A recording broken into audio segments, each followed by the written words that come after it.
Dubai மழைனால Thursday and Friday work from home online கிளாஸ்ன்னு வந்து சொல்லியாச்சு. ஸோ நாங்கள் வந்து பார்த்திங்கன்னா அபுதாபி போகலான்னு சொல்லிட்டு ஒரு சடன் பிளான். நைட்டு வந்து கிளம்பியாச்சு. நைட் டைம் ட்ராவல் பண்ணுறதுனால அன்னைக்கு வந்து பார்த்திங்கன்னா டின்னர் வந்து சாண்ட்விச் அண்ட் சாய் வந்து குடிச்சிட்டு கிளம்பிட்டோம். அக்கா வீட்டுக்கு எப்போ வந்தாலும் கொஞ்சம் ஸ்பெஷலான லஞ்சு தான் இருக்கும். ஸோ அன்னைக்கு லஞ்ச் வந்து நான் ரெடி பண்ணியிருந்தேன்.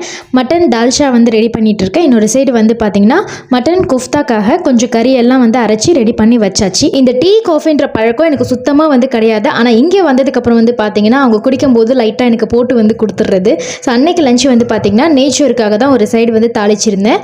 பிரியாணிக்கு அடுத்து இந்த நெய்ச்சோறு தால்ச்சாவோட காம்போ ரொம்ப சூப்பராகவே வந்து இருக்கும். இந்த நெய்ச்சோறு, மட்டன் குருமா, சிக்கன் குருமா, அதை விட இந்த தால்ச்சாவோட வச்சு சாப்பிடும்போது டேஸ்ட் இன்னுமே நல்லா இருக்கும். அன்னைக்கு வந்து மட்டன் குஃப்தா தான் வந்து ஃப்ரை பண்ணி வச்சிருந்தேன். இதோட ரெசிபி கூட நம்ம சேனலில் ஆல்ரெடி அப்லோட் பண்ணியிருக்கேன். கண்டிப்பாக செக் பண்ணி வந்து பாருங்க.